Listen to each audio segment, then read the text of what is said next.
heat, diba? Kuha yung 1-inch plate, Sir Christian. Isa pa.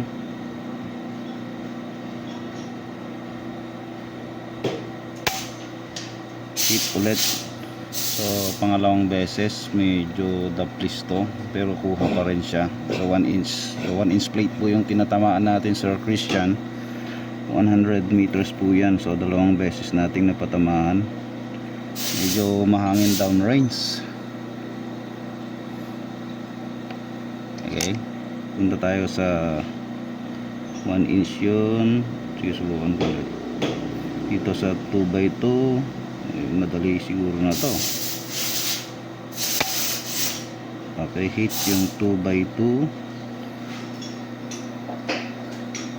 Siyempre lalo na sa kwan, sa 3x3. Mahangin-hangin downrise mga ka-NBAS. Siyempre hit yung 3x3. Ayun yung 1x1 hit na natin dalawang beses, di ba mga ka-NBAS? So Sir Christian, as request, okay na po yung inyong laruan.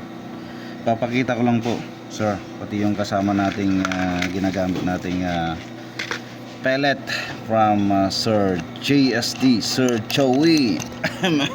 Di ba? So ayan sir, 19.7 grains yan actually, Sir Christian. So ayan, initial test natin sa 100 meters, so far so good naman.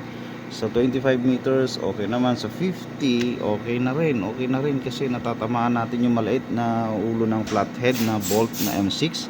Maliit na po yun, halos kalahati ng 1-inch plate na original na target natin noon. Tuwang-tuwa tayo sa 1-inch plate sa 50 meters ngayon, pero ngayon mataas yung standard natin kasi sarili nating gawa to, NBAS Commander Gen 2. Okay, so ang serial number ni sir is 002. Yung dalawa na release na po namin, and thank you po mga sir sa sobrang support. So short video sa capability ng unit ni Sir Christian.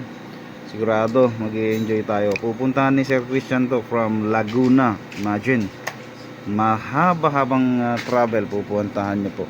At siya mismo puputok doon sa 1-inch plate natin sa 100 meters. So ayan sir, mga ka-NBAS, okay na po yung inyong laruan Commander Gen 2. Ayan, thank you.